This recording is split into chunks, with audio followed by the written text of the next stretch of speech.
You're listening to ArTEEtude, a podcast with artists created and produced by Detlef Schlich, a visual artist and ritual designer, living and loving in West Cork, and best known for his essay about the cause and effect of shamanism, art and digital culture.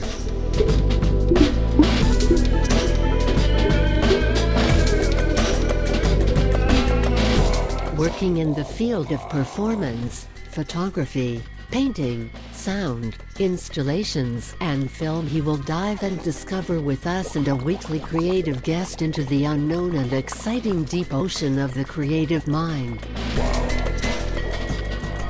This is Detlef Schlich, and today we dive into the unknown and unexpected ocean of the creative minds together with Roxie Marie.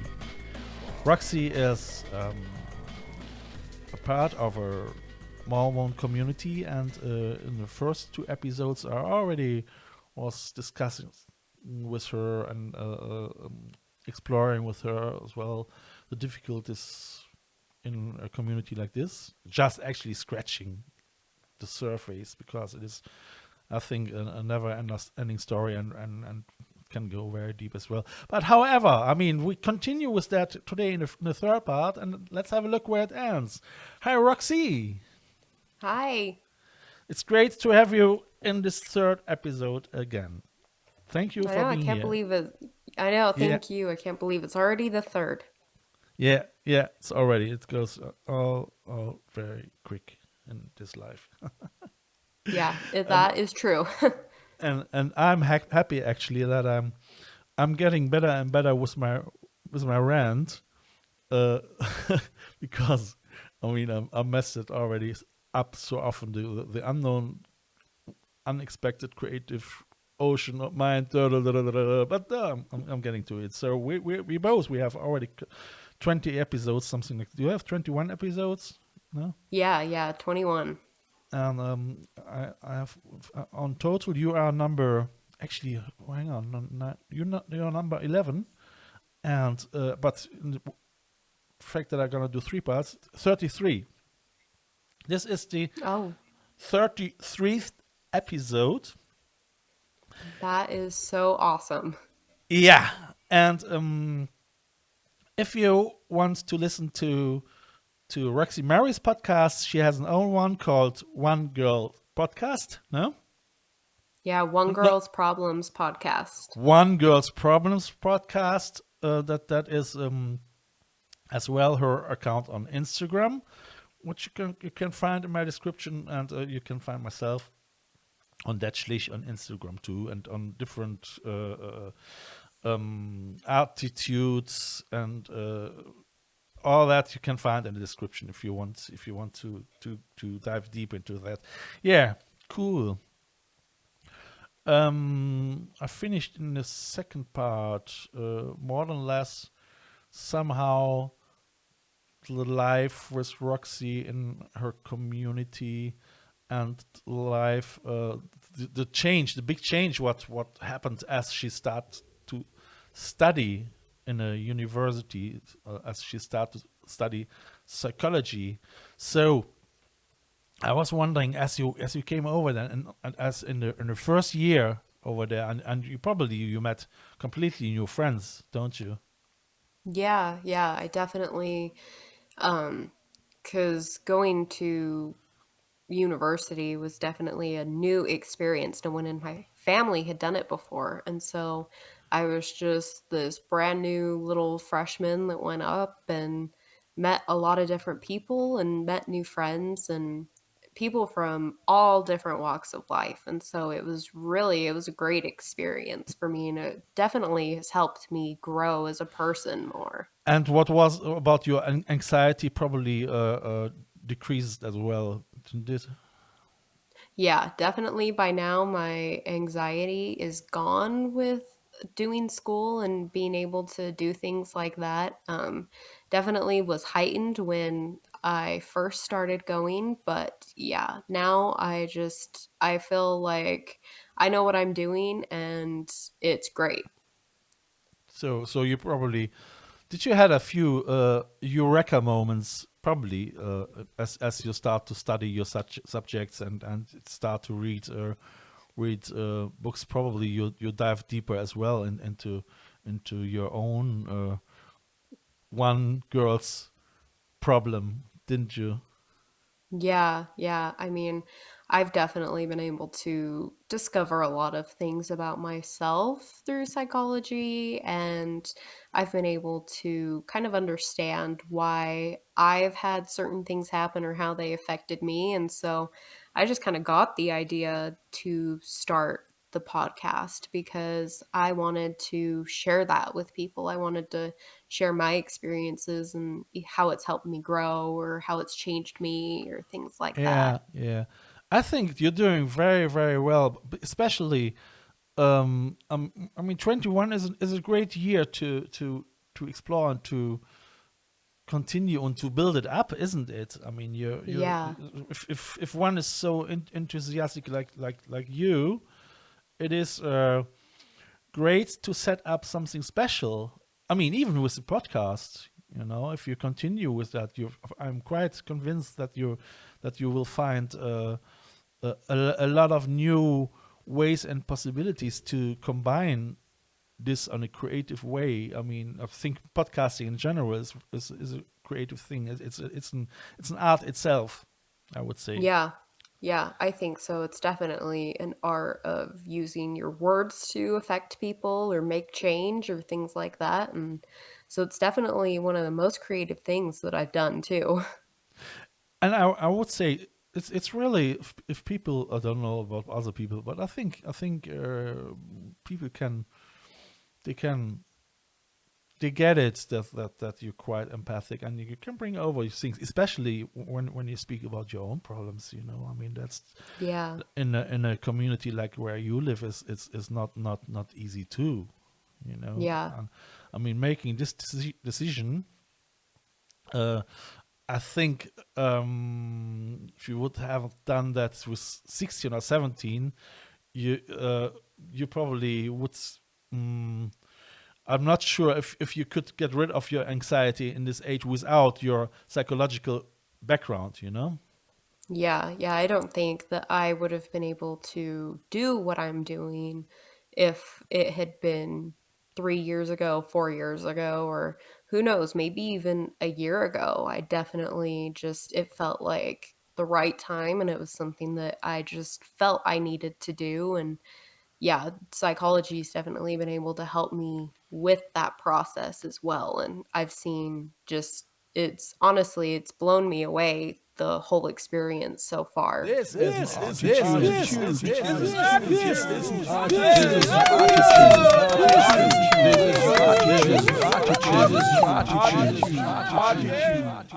Oh, that's cool. So you still have one more year, no? Yeah, yeah. As soon as this next semester starts in the spring, I will be all done. So, spring 2021, I will Yeah. be completely done. All right. And do you have already any plans to continue? I mean, somehow, do you want to open an own therapy office practice or? Yeah, I've definitely been thinking about it. Because, like I said, I've always wanted to help people, whether if they're going through something or just with everyday simple things. Like, that's honestly my passion in life. And so I've definitely thought about either going back to school to become a therapist or psychologist. And so we'll kind of see what happens once I graduate and we'll kind of see where I end up going. But no set plans yet, kind of just trying to Yeah. roll with what comes my way. Yeah, I was wondering. So do you would move or do you would still stay in the Mormon community in order maybe to help other people from anxiety which are living in this especially belief system? Yeah. I I don't have any plans of moving or changing where I live just because this is where my family is and my friends are. Yeah, And I mean, this is my home ever since I was little. And so I yeah. definitely think that I couldn't leave it mainly because of the ties of just this is where I grew up and this is where everyone I know is. But I also could see myself helping people through just some of the tough things that they may experience living here as well. Yeah, yeah, yeah. Yeah, wow. Yeah, I mean, as I researched in the belief system, uh, the Mormon belief system, and how they restrict life in people's life, I came uh, towards a couple of keywords, like for instance, erotic touch. So that Mhm. that it is condemned, erotic touching outside of heterosexual marriage, for instance. So Mhm. is this still? Can you still observe this?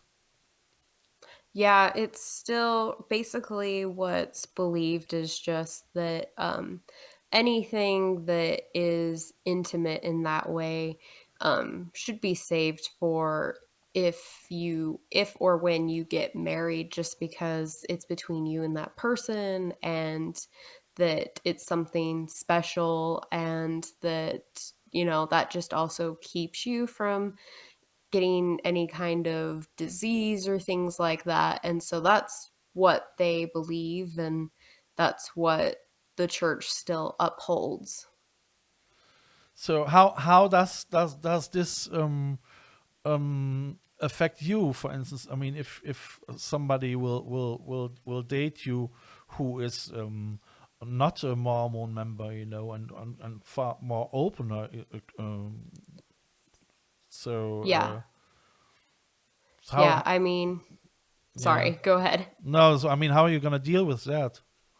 Yeah, I mean, because like I said, even though I'm not active in certain aspects of my religion, I mean, that is one that I still just kind of hold with me, just that, I have my morals or the things that I believe in. And if they don't, that's fine. And it just may not work out, or, you know, just things like that. Yeah, yeah, yeah, yeah. Sure, sure, sure, sure.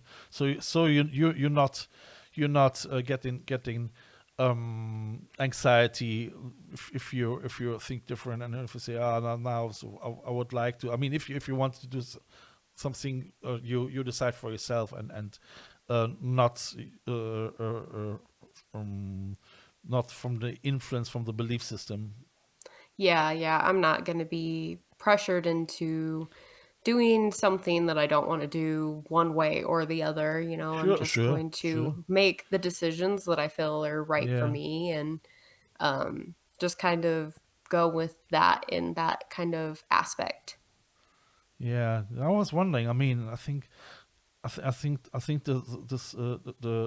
church handbook that states that three bishopric members should ensure that members from age 12 to 17 are interviewed twice a year, during which they are to discuss the importance of obeying the commandments, particularly refraining from any kind of sexual activity, and refraining from viewing, reading, or listening to pornographic material or whatever. Hmm. Is that still going on? I mean, so do they or did they ask you as well? So every half year, every 6 months, in the age from 12 to 17. Yeah, I was going to say, geez, like, more stuff than I do.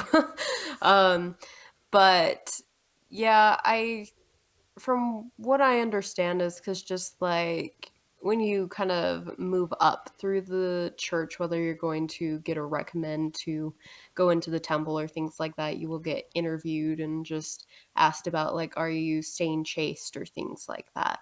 And there are people who aren't living the religion, and there are some people who are living it faithfully. Yeah. Um, just kind of like in any situation in life, there are people who are doing what they believe and who are going against it and Yeah. things like that. But I mean, there are interviews that they do, but I don't know if it's every half year or anything like that, since I just haven't ever really been active in my religion. Like, I Yeah. believe certain things that I believe, and I Yeah. had even said before in my episode, like, I have my relationship with God and stuff, Yeah. and that's the one that, Yeah. matters the most. Yeah. Yeah. No, I was wondering how far things like this can create anxiety as well. So if you have to come then as a young girl or boy, and they ask you every twice a year, are you safe and this and that, because I mean Hmm. it's as well quite somehow a cut in your privacy, isn't it? Yeah, yeah, definitely kind of looks into your privacy and your personal life a little bit. And of course, I mean, there are people who aren't truthful about it because they probably don't feel comfortable or they'll I would feel say judged for sure, what they did. Yeah. sure, sure. And yeah, so I mean, definitely is something that I haven't experienced, but I'm sure other people have. Like what you hear so far? Make sure you never miss a show by clicking the subscribe button now. This podcast is made possible by listeners like you. Thank you for your support. Now back to the show. Yeah, yeah, sure. I mean, I was wondering, how does this influence art and creativity in a community like this? I mean, for instance, if somebody wants to be an artist, is it how difficult it is to create uncensored art, for instance? Hmm. Yeah. I mean, I think it really just depends on the person or kind of maybe the family that they grew up in or kind of the whatever kind of environment they grew up in. Because I think that I've never seen any problems with whether you belong to the religion or not, if that keeps you from expressing yourself in certain ways. I Yeah, haven't seen like any issues with that. So I really think it kind of depends on the environment that you were exposed to. sure, sure. No, I was just wondering if it's possible, for instance, um, that if members of the church want to create a rock band, for instance, so Hmm. is this a problem? And Yeah, because, no, I think that, I mean, I know that there's plenty of people, especially people that I went to high school with too, that created a band and do artistic things like that, but they're a part of the religion as well. And they still sing what they want to sing and things like that. so it is we can say already more that they accept as well that they are now in the middle of the 21st century, and that they can't restrict younger people to the belief systems like they did maybe 10 or 20 years ago, isn't it? Yeah, yeah. From what I've experienced just like in my 21 years, I mean, it's definitely probably a lot more accepting than it has been before in however long ago. Because, yeah, I've never seen any problem with um, being able to express yourself artistically. So you're 21 now, so that means you're almost a digital native, isn't it? Yeah, yeah. I didn't grow up with technology from like ages probably 1 to 5, but then I kind of remember the start of just remembering the internet a little bit. And it was in middle school when I actually got my first like social media accounts. In the middle school. Yeah. So that means with 13, 14 or what? Yeah, yeah, 13, 14. And definitely it was I know a lot of people can have social media and have it affect them positively, but having those personal accounts definitely was a negative thing for me, and it contributed a lot to my mental health and things like Sure, that. sure. I mean, I can imagine that. I mean, probably not yourself. I mean, it's in general a huge social social problem that gives a social impact. I mean, do you remember in the age of 10, 11, 12? So how many from your same from age people in school or so had already a smartphone? I mean, what was it? 9 years ago, yeah, yeah. Yeah, because I got my first phone when I was 12, and I just got like your typical like slide phone, flip phone kind of thing. And that's what most of the kids in my class or things like that had. And it wasn't until I think I got into middle school that I started to see people had smartphones. And I got my first smartphone actually when I was 14. So that's really when it started to become a big thing for me, at least when I noticed it. Yeah, so you created your Facebook account probably then with 14, didn't you? Yes, yeah. Like everyone, probably. I mean, Yep, just like everyone. And it was kind of just, it was a whole new thing that we had to navigate. And my parents were kind of apprehensive about it just because it's like, whoa, you post about your life on this platform to like people you don't really know or people you do. sure, Like, what is sure, this? sure, sure, sure, sure, sure, sure. I was just wondering. I mean, I don't know. Um, I don't know a lot about digital natives. I mean, and you're yeah, no, you're not really a digital native. And what I wonder is, especially you as if you study psychology, and Mm-hmm. if a subject like say um, pornography for not for children, but if you have a smartphone, the Mm-hmm. availability. I mean, if Yeah. say is there for more than less everyone, even if parents restrict a smartphone, it might be possible then that this child with 11 or 12 looks then upon on a phone from a friend or whatever, and Yeah. Yeah. and I was really wondering. So it is really a subject where I think, so in which direction goes our society if things like this are already available for such a young people, Yeah. So how far um, can people keep up the values of morality, or not just morality? I mean, empathic and I think this will interfere in everything, doesn't it?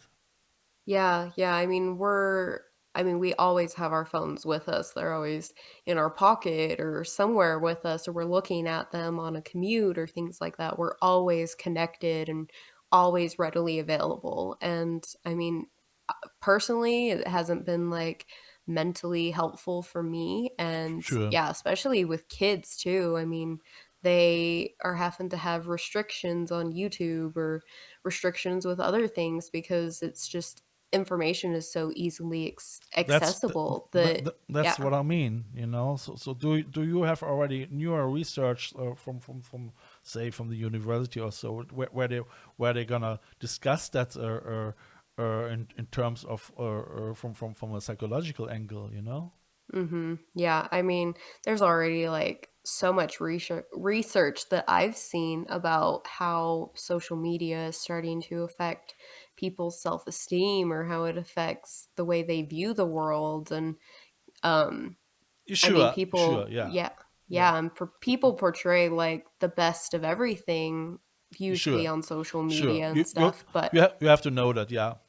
yeah, and That's so I've also seen a lot of people now that they're starting to try and get rid of the stigma of like everybody's not okay all the time. I've seen a lot more of that on social media. Like today was a really bad day and I dealt with this or things like that. So hopefully it's making a turn for the better. Yeah, I I don't know. I mean, like I say, I wrote my thesis about shamanism, art, and digital culture. Well, what was quite interesting because I mean, I'm studying say a research since 8 years in quantum physics and shamanism. That means actually it's the opposite. Actually, first of all, but eventually, I was wondering how can we embrace our digital culture and how can we embrace as well the spirituality in general, you know? So Yeah. how because I mean we digital culture, we have it now. I mean we probably not getting away from it as well, or maybe we will get a counterculture, you know, which is really totally against that, and that's come on, go away with this shit. But I think this won't happen because digitality is already a huge part of our economy, isn't it? You know. Yeah. I mean, everything is digital, everything's online. And so definitely is a part of our culture and our society and stuff like that. So I think it's going to be hard to find a balance in between where does my real life start and where does the social media life end. Oh, that is actually a subject for itself. And actually, I've planned to speak with you about that as well. But we're already now quite far in the third part. I think 25 minutes or whatever. Oh my gosh. Yeah, Roxie, that goes like this. Time flies. Huh? It really does. It's already the end of 3.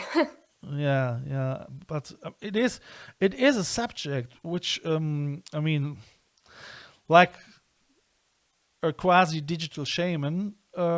I'm deep research in that all the time, and I read a lot about that, and I still wonder how we from an utopia way, how do we change? You know, so what does it with our society? How can we go through this process without suffering too much as well, you know, without keeping still our empathy and all that, you know? So Yeah, exactly. As long as we are still human, you know. I mean, I don't know how it is in a Mormon society, if they say no to technology or do they embrace it already?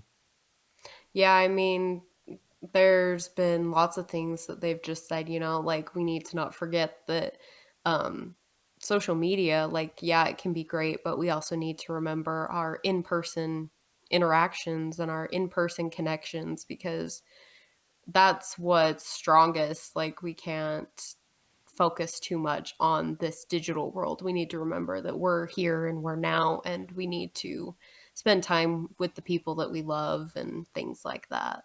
Absolutely, guys. So on this note, I think so.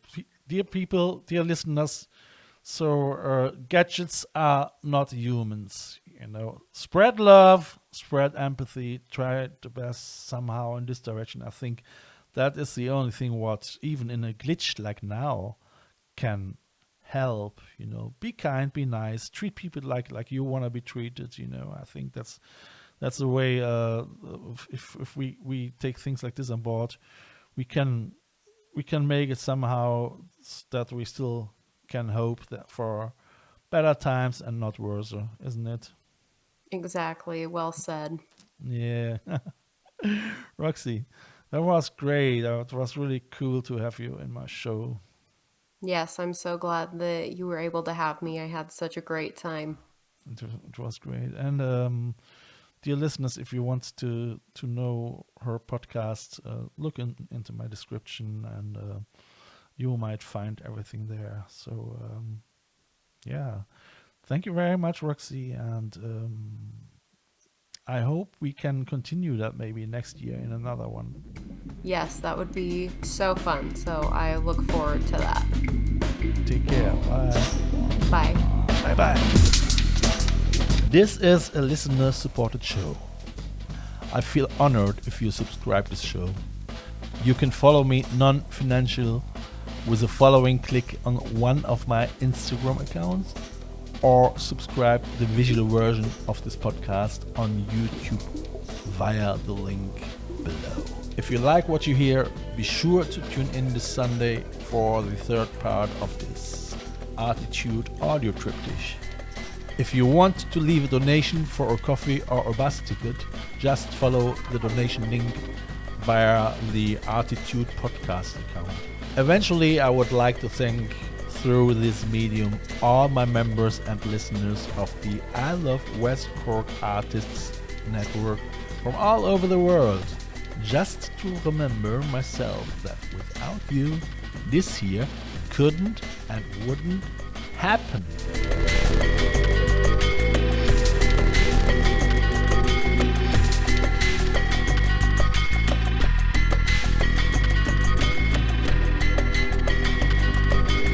You have listened to ArTEEtude, West Cork's first art, fashion and design podcast. ArTEEtude, never so close again. That was too close.